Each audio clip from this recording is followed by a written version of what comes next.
Stock market లో invest చేసి మీ డబ్బులు డబుల్ చేసుకోవాలనుకుంటున్నారా? విజయవాడలో జరిగే సుందరామిరెడ్డి గారి లైవ్ సెమినార్ కి అటెండ్ అవ్వండి.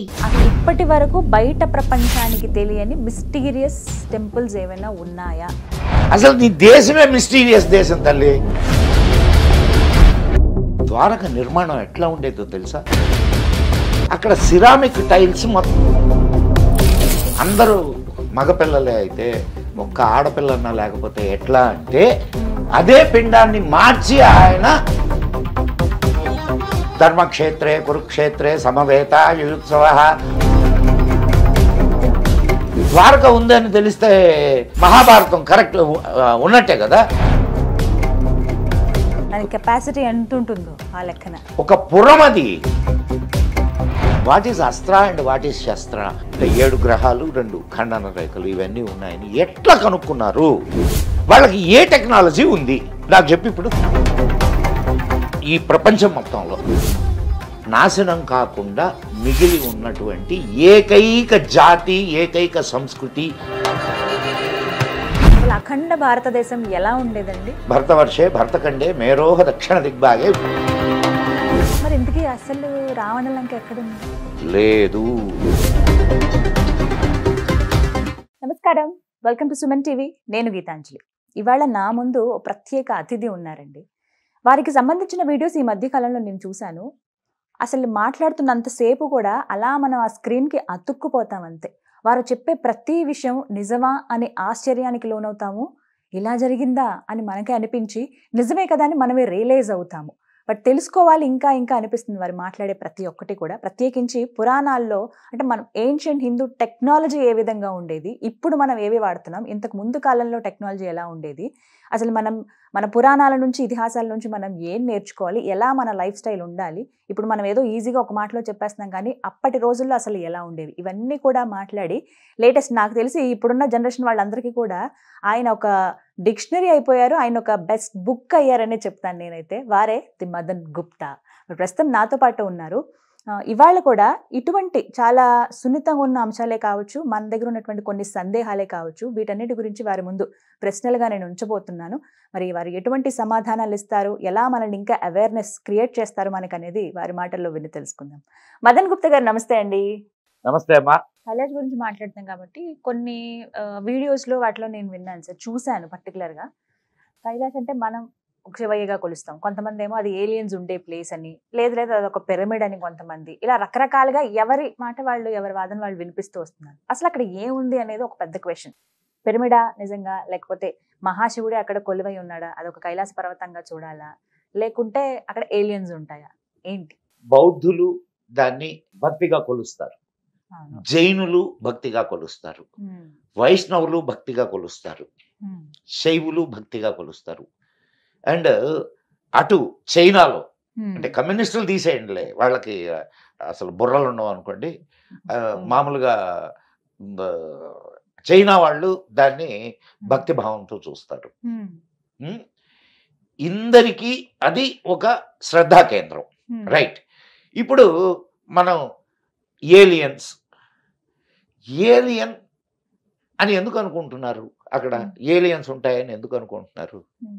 ఏలియన్స్ చాలా చోట్ల కనిపిస్తుంటాయి, చాలా చాలా చోట్ల కనిపించినట్టుగా మనకు కొన్ని కథనాలు ఇవి విన్నాం. అక్కడ ఇప్పుడు స్వయంగా ఎక్కినటువంటి ఒక పర్వతారోహకుడు వాడిచ్చినటువంటి స్టేట్మెంట్ ఏంటి? ఇక్కడ వయస్సు పెరుగుతున్నది, తొందరగా ముసలితనం వచ్చేస్తుంది అని చెప్పి చెప్పాడు. అంటే ఏంటి? అక్కడ ఒక ఎనర్జీ ఉన్నది. ఆ ఎనర్జీ టైంని నీకు ఇచ్చేస్తున్నది. అర్థమవుతుందా నీకు? ఏజ్ అయిపోతుంది. సో అక్కడున్న ఎనర్జీని నువ్వు ఆరాధిస్తున్నావు. శివుడు దేనికి స్వరూపం? శక్తికే కదా. మరి ఇప్పుడు ఆ శక్తిని నువ్వు ఆ రూపంలో కొలుస్తున్నావు. నువ్వు దాన్ని ఒక శక్తి స్వరూపంగా తీసుకో. నువ్వు అక్కడ వెళ్ళినప్పుడు ఆ కాస్మిక్ ఎనర్జీ ఏదైతే ఉందో దాన్ని నీలోకి తీసుకోవడానికి ప్రయత్నం చేయి. ఇది ముఖ్యంగాని ఉమ్. అక్కడ ఏముందో నీకు ఎవరికి తెలియదు. నాకు నువ్వు నన్ను ప్రశ్నిస్తే నేను ఏమన్నా ఇప్పుడు ఇక్కడ నేను కళ్ళు మూసుకొని కూర్చొని హాస్టల్ ట్రావెల్ చేసి ఆడకెళ్ళి ఇక్కడ ఏముందని అంత చెప్పలేదు. శక్తి నాకు లేదు కదా తల్లి. ఉమ్. సో మన ఇప్పుడు బట్ మీకేమనిపించింది, మీరు విన్నారా ఇలా రకరకాలుగా ఉన్నాయమ్మా చెప్తున్నారు? చాలా దాని మీద చాలా కథనాలు ఉన్నాయి. ఎన్ని కథనాలు ఉన్నా ఏమైనా అది ఒక శక్తి కేంద్రం. శక్తి కేంద్రాన్ని ఇప్పుడు నువ్వు ఒక దేవాలయానికి వెళ్ళావమ్మా, అది శక్తి కేంద్రమే. అక్కడ నీకు కాస్మిక్ ఎనర్జీని రిసీవ్ చేసుకోవడమే, అవునా కదా? పాజిటివ్ ఎనర్జీని నువ్వు రిసీవ్ చేసుకోవడమే. ఇది కూడా అటువంటి ప్రదేశమే. వీటన్నిటికంటే ఎక్కువ ఎనర్జీ అక్కడ ఒకే చోట ఇదై ఉన్నది. దానికి రీజన్ ఏంటి అది చెప్పగలవా? అక్కడే అంత ఎనర్జీ ఉండడానికి ఈ భూమండలంలో ఎక్కడా లేనంత శక్తి కైలాస పర్వతం దగ్గరే ఎందుకుంది? అది సెంటర్ ఆఫ్ ద మీన్ భూమికి సెంటర్ అని అంటారు దాన్ని. బహుశా దానికి సంబంధించినటువంటి సైంటిఫిక్ పరిశోధనలు ఇప్పటిదాకా ఏమీ జరగలేదమ్మా. ప్రయత్నించిన వాళ్ళు కూడా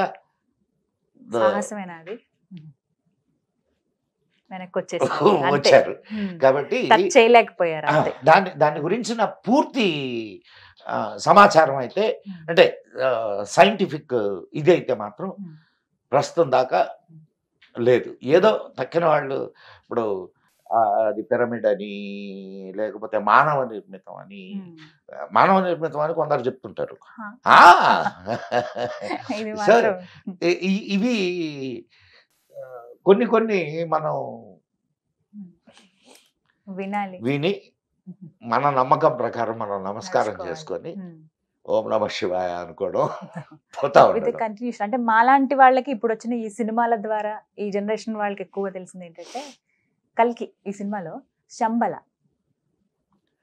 ఈ శంబాల గురించి చెప్పారండి. నిజంగా కైలాస పర్వతానికి దగ్గరలో శంబాల ఉందని, ఇలా ఇప్పటికీ ఇప్పుడు ఆ ప్లేస్ ఉంది, నెక్స్ట్ అంతా అక్కడ ఉండబోతోంది, ఆ సినిమాలో చూపించినట్టే జరుగుతుంది మాక్సిమం అన్నట్టు అన్నారు. నిజమా?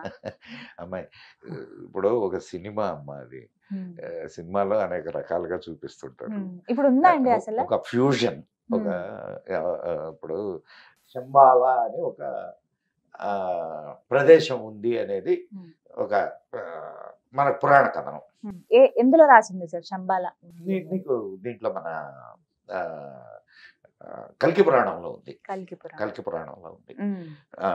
అక్కడే కల్కి పుడతాడు అనేది, విష్ణు యశస్సు అనే ఆయనకు పుడతాడు అనేది. సరే, అయితే ఇంకొక కథనం కూడా ఉంది. ఇప్పుడు యూపీలో గొడవలు జరుగుతున్నాయి కదా, సంబాల్ అని ఇప్పుడు యూపీలో గొడవలు జరుగుతున్నాయి. యూపీలో సంబాల్ అని ఉంది, అది కూడా కల్కి ప్రదేశం అని. కల్కి టెంపుల్ ని నాశనం చేసి అక్కడ మసీదు కట్టారని ఇప్పుడు ఆ గొడవలు అయ్యాయి అక్కడ. సో అయితే నేను చదువుకున్న నా దీని ప్రకారం అటువంటి ప్రదేశం ఒకటి ఉన్నది అక్కడ, కానీ అది మానవ నేత్రాలకు కనిపించేటటువంటిది మాత్రం కాదు. కనపడదు. అది ఇట్స్ ఎ హైడెడ్ ప్లేస్. అక్కడ ఏజ్లెస్ గా ఉండేటటువంటి వాళ్ళు అనేక మంది అక్కడ, అంటే ఋషులు తపస్సు చేస్తూ ఉంటారు. వాళ్ళకి ఇప్పుడు ఉంది అంటే, కానీ మనకు మాత్రం కనిపించదు. మనం అక్కడికి చేరుకోవాలంటే యుగాంతం అవ్వాల్సి అంటారా? యుగాంతం కాదు, అక్కడికి వెళ్ళే వాళ్ళు ఉన్నారు కానీ వాళ్ళు చెప్పరు. వెళ్ళేవాళ్ళు ఉన్నారు, వెళ్ళి వచ్చిన వాళ్ళు ఉన్నారు. కొన్ని సంఘటనలు ఉన్నాయి. కాశీలో ఒక స్వామీజీ, అంటే ఆయన అక్కడ ఒక టెక్నిక్ ని నేర్చుకొని వచ్చాడు. ఇది సూర్యశక్తిని నీకు మెటీరియల్ గా మార్చడం. ఆయన లైఫ్ లో అది నేర్చుకొని వచ్చాడు. అట్లా ఉన్నారు కొంతమంది. మేము వెళ్ళొచ్చామని చెప్తున్నారు, కానీ ఇప్పుడు నేను వెళ్ళొచ్చానమ్మా, నేను వెళ్ళొచ్చాను. మీరు అది చెప్తే మేము నమ్మాలి కదా అనేది ఒక పాయింట్ సార్. ఇప్పుడు ఇక్కడ హైదరాబాద్ లో ఉండే వాళ్ళు కూడా కొంతమంది చెప్తున్నారు, నేను అక్కడికి వెళ్ళొచ్చాను అని. ఓం నమ శివాయ. శంబాలా ఉంది. అయితే కలియుగం గురించి పాయింట్ వచ్చినప్పుడు అండి, మరికొద్ది రోజుల్లో లేదా మరి కొన్ని సంవత్సరాల్లో యుగాంతం అవుతుంది అంటే 12 నుంచి చూసుకుంటే 2012 ఇక మాక్సిమం అంతా అయిపోతుందని. ఆ అమ్మాయి, తర్వాత మళ్ళీ ఇప్పటికి నీకు అంటే నీ వయసు ఎంతో నాకు తెలియదు. ఆడపిల్లల వయసు అడగకూడదు అంటారు. అడగండి సార్. మగవాడి సంపాదన ఆడపిల్ల వయసు అడగకూడదు అంటారు. డాక్టర్ వేదవ్యాస అని ఉండేవారు, ఐఏఎస్ ఆఫీసర్. ఆయన రిటైర్డ్. ఆయన 2000కే ప్రపంచం అంతమైపోతుంది. 2000 అయిపోయింది. తర్వాత మీకు జ్ఞాపకం ఉందో లేదో, నువ్వు అప్పటికి పుట్టావో లేదో తెలియదు నాకు, స్కైలాబ్ పడుతుందని అని చెప్పి అంతమైపోతుంది అని కోళ్ళు కోసుకున్నారు, మందు తాగేవాళ్ళు మందు తాగారు, ఇంకా జలసాలు చేసుకున్నారు, పోతారని గట్టిగా నమ్మారు. నేను ఈ మధ్య ఒక పేరు కూడా చూసా, స్కైలాబ్ రెడ్డి అని. ఇక్కడ మన రాజకీయ నాయకుడు ఒక ఆయన ఉన్నారు, స్కైలాబ్ రెడ్డి అని. బహుశా ఆ టైంలో పుట్టినవాడు కాబట్టి ఆయనకి ఏమన్నా ఆ పేరు పెట్టారేమో తెలియదు నాకు. సో అంతమైతే ఏది అంతం చెప్పు నాకు. పూర్తిగా ఇంకా అందులో మనుషులు ఎవరు ఉండరు, పూర్తిగా ఇప్పుడు అంతమైపోతుంది. నీకు ఒక చిన్న ఇది చెప్తాను. కృతయుగం పోయింది, ద్వాపరం వచ్చింది. ద్వాపరం త్రేత కృత త్రేత ద్వాపర కలియుగం. కృతయుగం పోయింది, తర్వాత త్రేతాయుగం వచ్చింది. త్రేతాయుగంలో రాముడు, అవునా? ఆ తర్వాత మనుషులు ఉన్నారా లేదా? ఉన్నారు. అక్కడి నుంచి మహాభారతం జరిగింది, అదే మీన్ ద్వాపరం తర్వాత మనుషులు ఉన్నారా లేదా? మనం ఉన్నాం కదా. సో కలియుగం తర్వాత మనుషులు ఉంటారని ఎందుకు అనుకుంటున్నావు? మరి యుగాంతం అంటే దేనికి? యుగాంతము అంటే ఒక పీరియడ్ అయిపోయి ఇంకొక పీరియడ్ వస్తుంది అంతే తప్ప ఏదో పెద్ద యుద్ధం జరిగి క్రాష్ అయిపోయి భూమి అంతా ఇప్పటికి చాలా జరిగినాయి. దాని గురించి అసలు ఆలోచన ఎందుకు? పోతే అందరం పోతాం, అవునా కదమ్మా? దాని గురించి భయపడాల్సిన ఇది ఆలోచించాల్సిన ఇది ఏం లేదు. యుగాంతము అంటే ఇప్పుడు యుగము అనేది ఒక పీరియడ్ అమ్మా, అవునా కదా? ఈ పీరియడ్ దాటి ఈ పీరియడ్ లోకి వస్తున్నారు. దానికి మొత్తం నాశనం అయిపోద్ది మొత్తం. ఫస్ట్ భయపడ్డం మానేయాలి. ఎందుకంటే నేను చూపించే సినిమాలు అవి కూడా అది ఏవైతే చూస్తున్నామో వాటిలో కూడా యుగాంతం అంటే అక్కడికి అది కంప్లీట్ గా స్మాష్ అయిపోతుంది. సినిమాలు చూసి నుంచి ఏది అండర్స్టాండింగ్ రాకుండా డిసైడ్ అయిపోద్ది.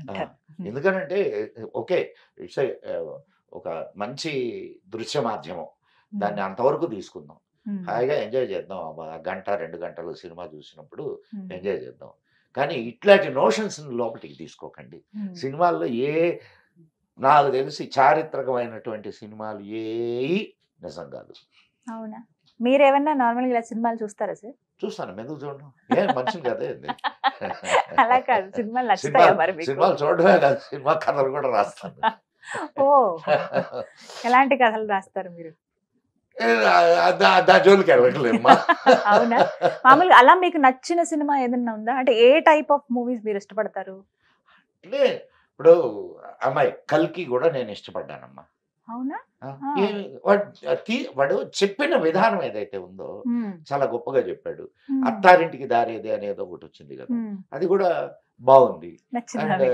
ఇంకొకటి ఏంటి, అలవైకుంఠపురం, అది కూడా బాగుంది. త్రివిక్రమ్ గారి సినిమాలు ఇష్టం మీకు? అట్లా కూడా ఏం లేదు, నాకు తెలియదు వాళ్ళ దాన్ని ఎవరు తీశారో కూడా తెలియదు. మీరు చెప్పిన 2 సినిమాలు డైరెక్టర్ ఆయన.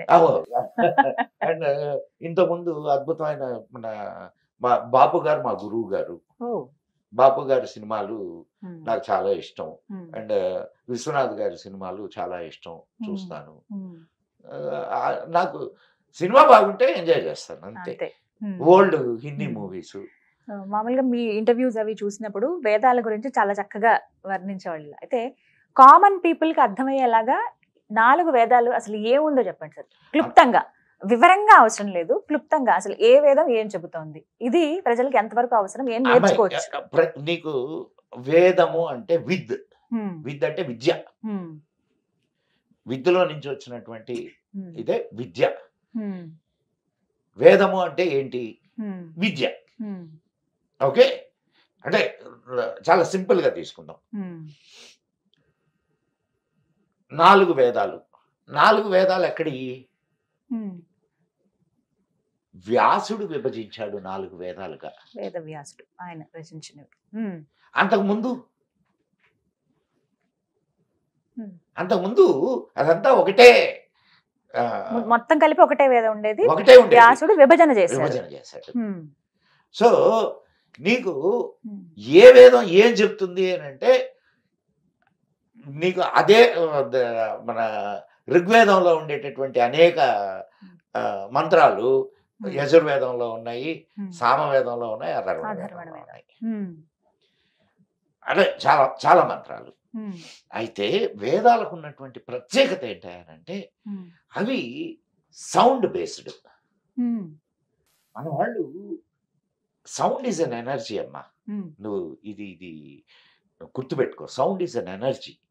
ఇప్పుడు ఒక మంచి సంగీతం విన్నావు, ఉమ్. వింటే ఏమనిపిస్తుంది నీకు?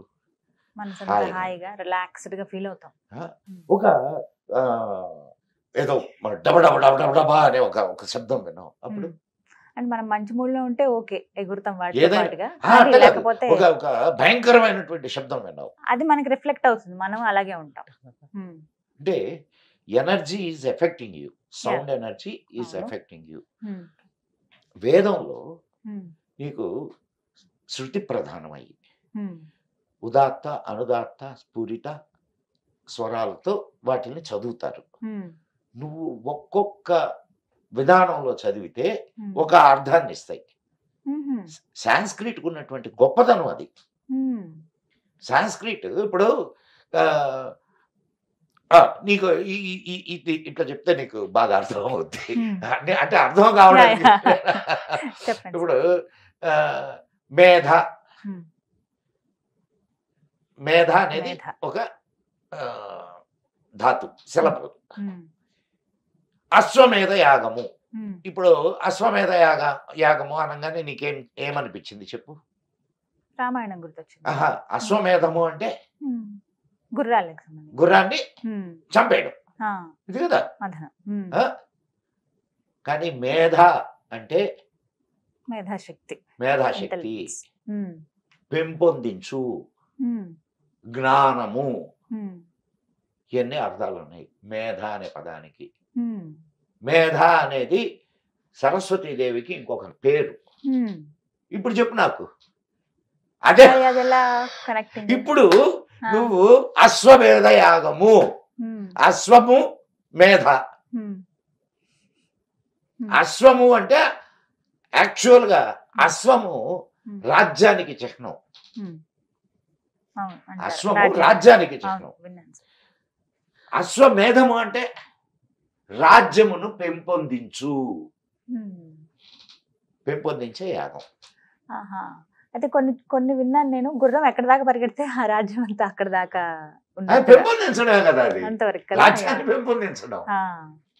సో ఇప్పుడు నీకు అది క్లారిటీ వచ్చిందా? అట్లా వేదాలకు సంబంధించినంత వరకు, వేదాలకి ఇప్పుడు దాకా ఎవ్వరూ భాష్యం రాయాల, ఎవరో ఒకరు ఇద్దరు ప్రయత్నాలు చేశారు కానీ ఏఈ కరెక్ట్ కాదు. మరి సాధారణ వ్యక్తులుగా ఎలా అర్థం అవుతుంది? అది నువ్వు అధ్యయనం చేయాల్సిందే అది. ఇప్పుడు అందుకే నీకు కొంతమంది వాళ్ళ జీవితాన్ని దానికి ఇచ్చేసేస్తారు. ఒక్క వేదం చదవడానికి 7 సంవత్సరాలు పడుతుందమ్మా, ఒక్క వేదాన్ని అభ్యసించడానికి. ఎప్పుడైనా సరే వేదాన్ని నేర్చుకోవాలి అంటే దానికి ముందు షట్శాస్త్రాలు నేర్చుకోవాలి, తర్వాత వేదాన్ని నేర్చుకుంటారు. సో ఇవన్నీ అయ్యేసరికి ఒక 7 సంవత్సరాలు పట్టుద్ది, ఒక్కొక్కటి 7 సంవత్సరాలు, 7 ఏళ్ళు. అన్నిటికన్నా కష్టం ఓన్లీ నేర్చుకోవడం వరకు. అంతే. ఇంకా నేర్చుకోవడం వేరు, అధ్యయనం చేయడం వేరు. అధ్యయనం అంటే ఇంక దాన్ని రీసెర్చ్ చేయడం మొదలెట్టాడు అనుకో, వాడి జీవితం చాలదు. సముద్రం అమ్మా ఇది. పెద్ద సబ్జెక్ట్ చాలా. ఒక ఒక ఒక నీకు సూర్యుడికి సంబంధించి నీకు అంటే అంత మనం ఇక్కడ చెప్పుకునే అంత మీకు చెప్పే అంత నాలెడ్జ్ నాకు లేదు. అండ్ కాదు కాదు నీకు ఉదాహరణకు మాత్రం చిన్న ఏం చెప్తాను. సూర్యుడికి సప్తవర్ణాలు, సూర్యుడి నుంచి సప్తవర్ణాల వెలుగులు వస్తున్నాయి. ఇది సైన్సా కాదా? సూర్యుడి కిరణాల్లో 7 రంగులు ఉంటాయనేది సైన్స్ కదా. మరి అది ఋగ్వేదంలో మంత్రంలో ఉంది, వేదంలో ఆల్రెడీ ఉంది ముందుగానే. అండ్ అయ్యా హాని చేసే నీ కిరణాల నుండి మమ్మల్ని కాపాడు 7 రంగుల్ని చెప్పిన వాళ్ళే ఇది కూడా చెప్పారు. ఏమని?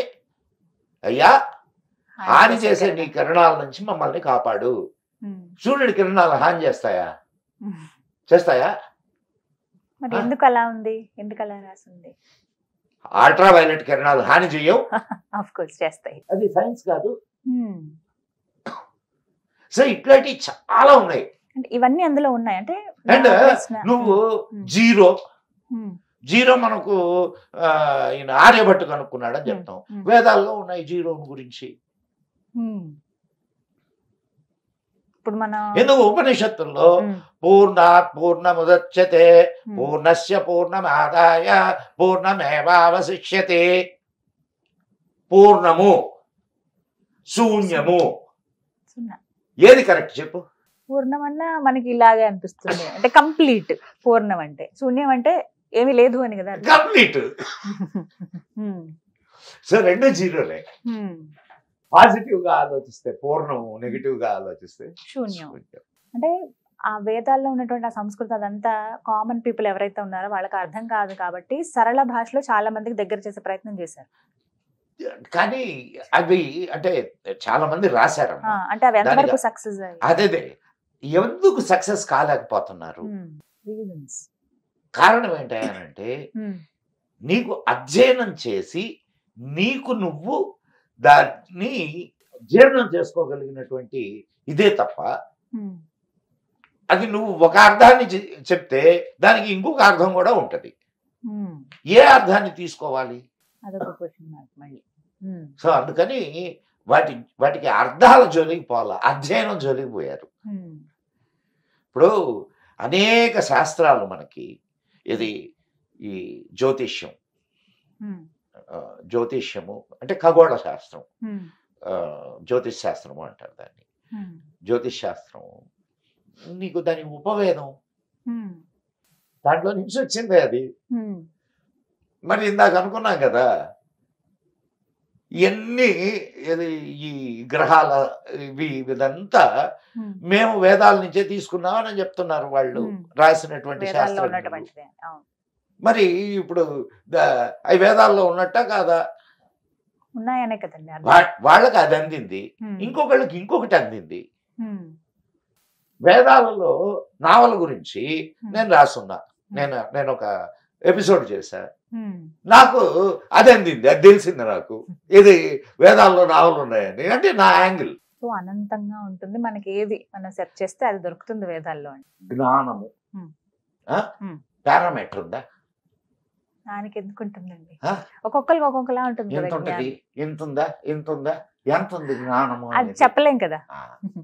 జ్ఞానము అనేది ఎంతో, వేదము అనేది కూడా అంతే. వేదాల్లో వేదము జ్ఞానము కాబట్టి అర్థమైందా? సో అనంతమైనటువంటి విజ్ఞానం అది. అనంతమైన విజ్ఞానాన్ని మనకు ఓపిక, ఇప్పుడు దాన్ని ఏమంటారంటే ఇక్షు సముద్రం. ఇక్షు సముద్రం అంటే చెరుకు రసం సముద్రం. ఇక్షు అంటే చెరుకు, ఇక్షు సముద్రం. దాంట్లో నీ కడుపు పట్టినంతే తాగగలవు తప్ప అంతకు మించి చేయలేగా. సో ఇక్కడ జ్ఞానంలో కూడా నీ శక్తిని బట్టే మాత్రమే నువ్వు దాన్ని గ్రహించగలవు, ఏదైనా కానీ. అవునా కాదు? మించి చేయలేము. సో వేదాలకు సంబంధించినంత వరకు మనం ఎంతవరకు దాన్ని అంటే కామన్ పీపుల్ వేదాలను చదవటం కానీ అవి అభ్యసించడం అవుతుందా అండి? కేవలం చూడమ్మా, వేదాలని దర్శించినటువంటి ఋషుల్లో చాలా మంది కామన్ పీపులే. అంటే కామన్ పీపుల్ అన్కామన్ పీపుల్ అయ్యారు. వేదం చెప్పేది ఏమిటి? మనిషి కావడం ముందు, మనిషి కావాలా, మనిషి మహనీయుడు కావాలా, తర్వాత స్టెప్ మనిషి మహాత్ముడు కావాలా, ఆ తర్వాత మనిషి దేవుడు కావాలా. ఇది వేదం చెప్తుంది. ఈ 4 వేదాల్లో ఉన్నది ఇదే. సో మంచి అది ఎలా అర్థం చేసుకుంటారనే దాన్ని బట్టి ఉంటుంది. మీరు అన్నారు కామన్ పీపులే అభ్యసించారు అని, బట్ ఇవాళ రోజు ఇప్పుడు నువ్వు ఏమి తెలియనప్పుడు ఒక కామన్ గర్ల్ కొంత తెలిసింది, లిటిల్